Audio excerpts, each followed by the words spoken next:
Peter King, nice enough to join us from NBC Sports. Football Morning in America is always a must-read, especially this last week's version where you spent so much time just sort of marinating in what Christian McCaffrey's addition to the 49ers means in the short term, what it could mean in the long term. And Peter, he beat the Rams in about every way possible, and I think breathed some real contention back into the 49ers season. What was your biggest takeaway from, let's call it, Niners 2.0, now that Christian McCaffrey is here?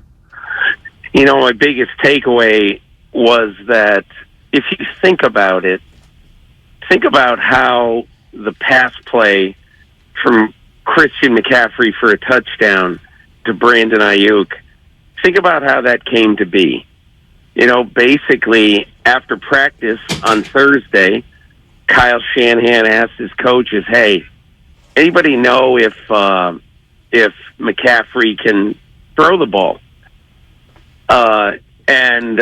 So Anthony Lynn, the running backs coach, reaches out to McCaffrey. McCaffrey says, oh, yeah, I can throw it. And he sends Anthony Lynn a video of his pass 3 years ago when he threw a touchdown pass to a tight end who I'd never heard of before named Manhurts for Carolina.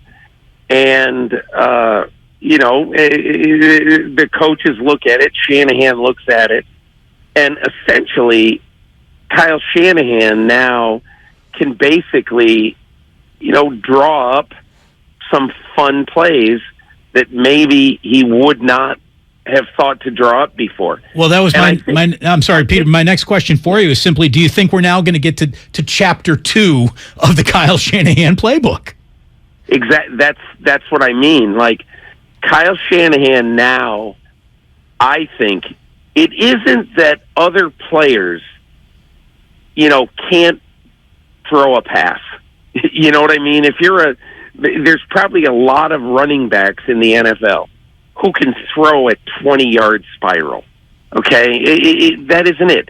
But when the pressure is on, when you're in a division game, when you're in a big moment, okay, can you throw a spiral that will be right on target? And right now, Kyle Shanahan has his answer. He can pretty much, and I'm not saying he can ask McCaffrey to do absolutely anything, but he knows now he's given Christian McCaffrey a test. And, if he had thrown the ball into the third row of the bleachers or thrown a wounded duck that got intercepted, he would have known, okay, now we're not going to necessarily take these chances with this player. But he now knows I can ask this guy to do a lot of things, and I think we're going to see that in the coming weeks. In terms of how quickly they got him to become the center of their offense, is there a way to know whether he still knows the entire playbook yet, or is that a process that's going to take a while longer? I'm sure it'll take a while, Ray, but I do think that, really, and I don't mean to minimize the importance of knowing an entire playbook, but if you've been in the NFL for a while, you pretty much understand that, if you're a running back, here's what I need to know.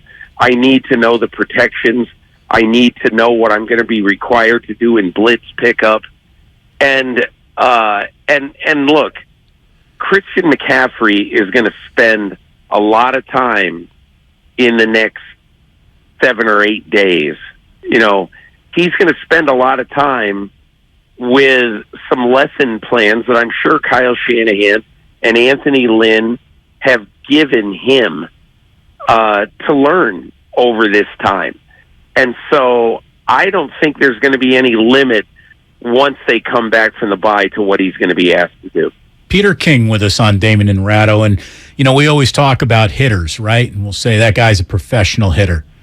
Christian McCaffrey's a professional running back. That's why he's picking this up so quickly. So we got a huge Niner bye week. Let's call it the full Christian McCaffrey install week. You got healthy players returning, a favorable schedule, only 3 hotel rooms booked the rest of the way, and a game in hand over the wildly interesting, more than we thought they'd be, Seattle Seahawks.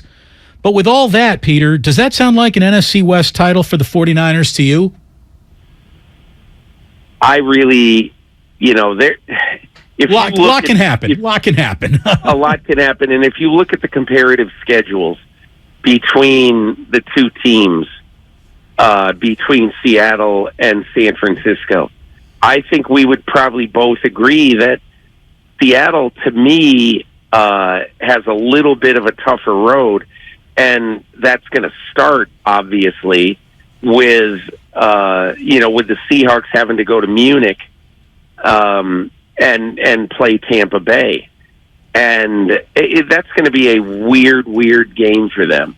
But look, I mean, if you are the 49ers, you have to respect Seattle a lot. And for a lot of different reasons. The difference between, finishing a game behind Seattle and a game ahead of Seattle in the standings, honestly, is probably going to be the difference between the 3rd and 6th seed in the playoffs. A minimum of one home game versus every playoff game that you're in is going to be on the road. So it's important. The second game against Seattle is really important. But I would think, when I look at the comparative schedules, I would really think that the 49ers have an edge there. Of all the trades that happened this week, if you fold the McCaffrey deal into the general sort of trade deadline moves, I think it's probably safe to say that McCaffrey was the most impactful. Was there one other that maybe has changed the landscape of the NFC that the 49ers need to be particularly mindful of? Or was this it and it solves all problems? Well, if you think about it, I'd say the majority of the big trades and the significant trades, basically benefited AFC teams. You talk about Roquan Smith going to the Baltimore Ravens. That's a huge trade in the AFC North. Baltimore is significantly improved with Roquan Smith. Professional tackler. Yeah, he is. He's a sideline to sideline linebacker. They haven't had a guy like him since C.J. Mosley, who was good and who left for a lot of money to the Jets. But anyway, I guess the one player, and I don't think it's going to have a lot to do with the 49ers, because I do think that the only time that this would matter would probably be late in January, is, the trade that the Eagles get in a really good pass rusher and getting Quinn from the Bears. And the reason why I think that's kind of a significant trade for Philadelphia is because even though they've got a good pass rush, they don't have a great pass rush. Brandon Graham is older now. Hassan Reddick has really given them a boost, but they needed, and I'm not saying he's going to be Von Miller, but I think that probably is the most interesting trade. If you had told me that Green Bay would have gotten Chase Claypool instead of Chicago, then I would have said, okay, that is the biggest deal, because I think that could really lead to a big difference maker for Green Bay. And Green Bay tried to get him, and Chicago outbid him. Peter King here on 95.7 The Game. So yesterday we had the most NFL trades on a single day in 32 years. I'd like to ask you why. I'm going to offer up 3, and if you could rank the 3 reasons why maybe this is happening in order of biggest reason to least important reason why this is happening now, why there's an actual NFL trade market. Peter, is it because there's so much new blood in so many general managing offices? Is it the overall devaluation of draft picks around the NFL, which maybe directly correlates to the new blood in GM and GM offices? Or is the pressure to win now just simply more suffocating than it's ever been in this league? It's the first and the third reasons. the number one thing is, look, I'll go back to when I started covering the NFL. And, so that's in the mid-'80s. And for 4 years, I covered the New York Giants. And George Young, who was the general manager of the Giants and did a very good job, George Young treated draft choices almost like they were fine china. He hated the high draft picks. He hated to get rid of them. He didn't even want to think of trading a one or acquiring a one. It was just general managers in those days didn't view the landscape the way general managers like Les Snead, John Lynch / Kyle Shanahan do today. And I think part of it is number three, that, look, not only do we think if we really need to improve our team down the road, can we get a draft choice? If we really, really need one, we'll work it out. But I think it's also just the fact that there are so many people right now who have a short shelf life as general managers. And it's a 3 or 4 year deal. And after that, you're probably not getting another chance. And so I think those are the two biggest things. And I don't see it changing, especially because you saw what Les Snead did. He vastly overpaid for Von Miller, and everybody was sort of laughing at him. Maybe they're laughing at him now, but you know what? If they don't have Von Miller, I don't know that they win the Super Bowl last year. So, good trade to go get Von Miller, even if it cost him a 2 and a 3 for a half a season. Nobody a generation ago would have done that in the NFL. Nobody. But Les Snead said, we think it's going to help us win a Super Bowl, and he was right. How much might also be the fact that owners, having paid as much money as they have, want the same level of action from their football people that, say, an NBA owner does? Because that's been the sport that's had the most volatile off seasons for the last several years, and it's turned out to be a lucrative submarket for them. Do you think there's some of that? Flattery or imitation's the finest form of flattery going on. I don't know. To me, Ray, I think it has something to do with that, but I think it has most to do just with the fact that general managers in the NFL are just not simply as patient as they used to be, because I don't think they can afford to be as patient as they used to be. And so that drives a lot of moves that make you say, okay, geez, why did they do that? The reason that so many of these general managers are doing it, A, they have confidence in their ability to find players if they really need to find someone. Look at what the Rams say. The Rams say, we will be fine in finding players in the 3rd, 4th, 5th round. We have confidence in our ability to do so. And they have been somewhat correct in that way. And that's why I think now nobody's going to really fret in trading a one. If it leaves them without a one, nobody's going to really fret about that for a very simple reason. That they understand that it's more important for them to get somebody to help them now than if they have a good quarterback and they're in position to contend, than to get somebody who can help them 2 years down the road. Peter King with us here on 95.7 The Game. It's a bye week for the Niners, so we get to touch on a couple of other big stories around the league, and we certainly had one dropped on us this morning on the heels of yet another investigation into the finances. It's actually not even on the heels. It came out before talk of looking at the Washington books in a big story on ESPN. But Daniel Snyder is now, I guess, formally exploring the idea of selling the Washington franchise. Do you think there is a single owner, Peter, who's going to call him and say, like, Danny, don't do it. We'll love you. We'll miss you. It seems like the entire, normally the circular wagons of NFL ownership have become a circular firing squad on Daniel Snyder. Rightfully so. He's owned the team for 23 years. He's driven a top 5 NFL franchise into the ground. And, I think the bottom line in what owners want to see out of their fellow owner, they want to see them all help us maximize our business. And what has happened in Washington in the last 2 decades is that Daniel Snyder has hurt the business of the NFL in one of the red-hot markets of the NFL, which is Washington.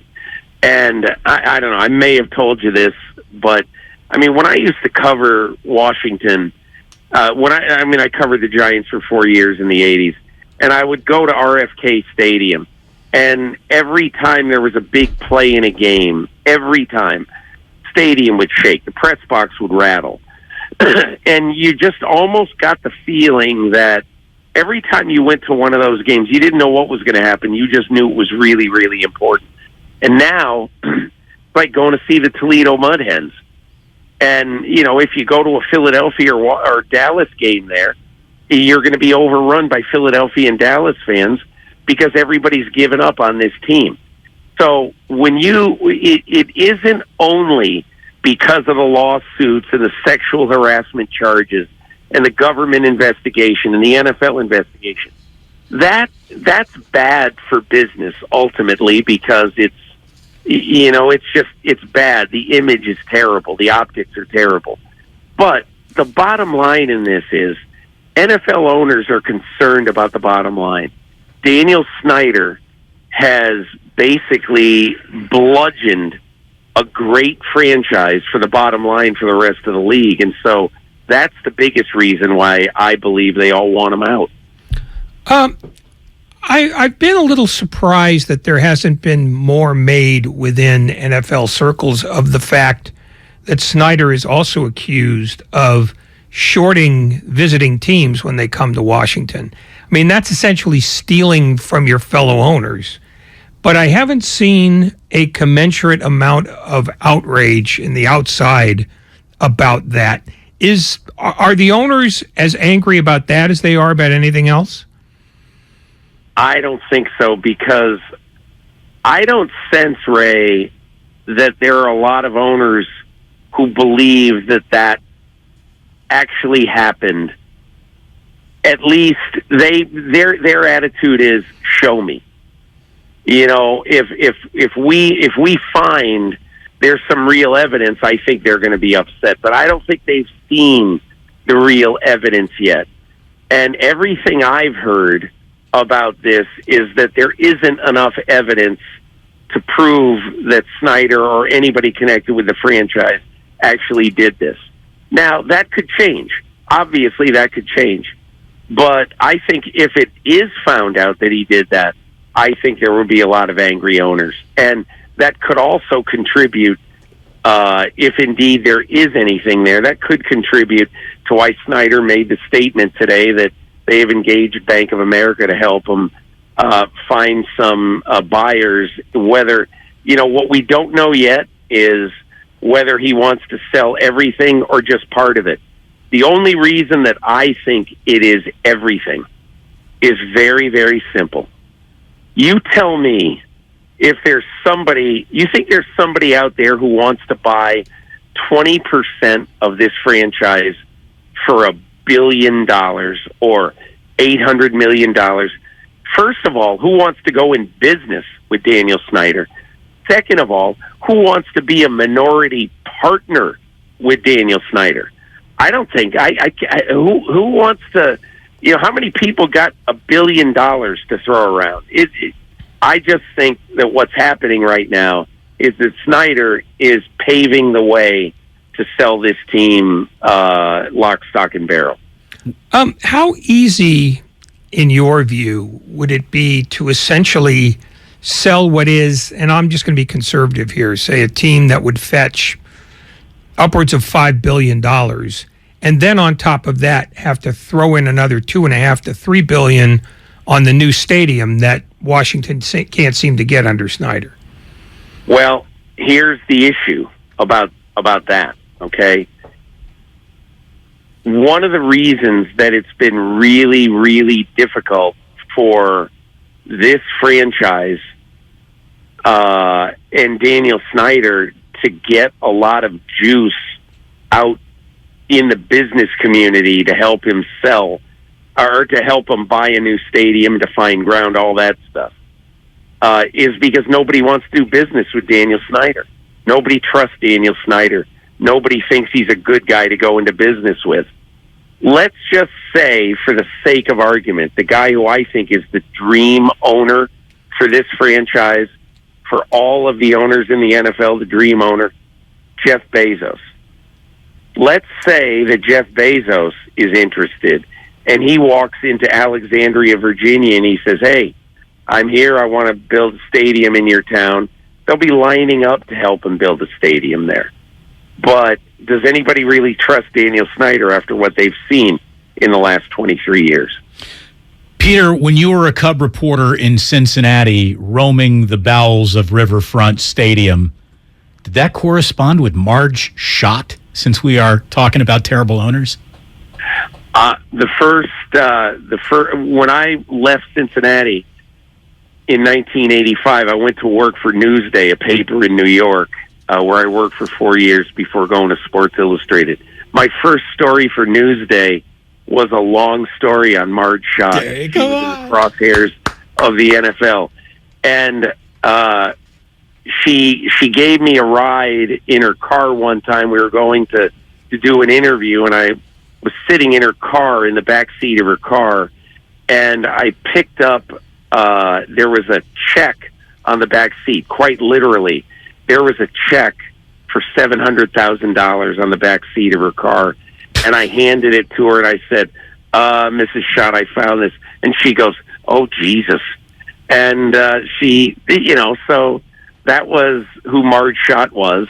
I mean, there was a lot more to Marge Schott than that, but she was pretty crazy also. But I don't know. I think Marge Schott's, when I think of Dan Snyder, I think of someone who was very calculating. When I think of Marge Schott, I think of somebody who was way above her pay grade. I don't think she had the sporting business wherewithal to know everything there was to know about owning a pro sports franchise. Hey, since we're talking a little baseball, and we'll let you go because, again, this is not just an interview. This is almost a podcast at this point. Have you heard the French television call of Kyle Schwarber's home run last night? I'm guessing. No, I didn't. Do you have it? Here it is. C'est si bon, Peter. Mais non! Mais non! Mais non! Mais si! Il ne s'appelle pas Lionel, il s'appelle Kyle. C'est un no-doubter. Home run finish! Là là là là, ça fait cher aujourd'hui pour McCullers. Mais de sa part, c'est pas étonnant, hein? BN Sports even gave us an ooh la la la la. How great is that?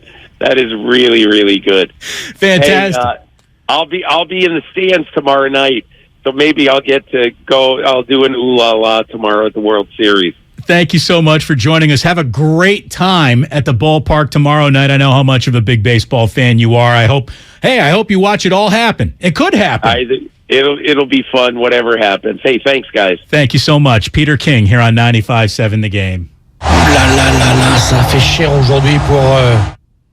Indeed. Indeed, indeed. Indeed.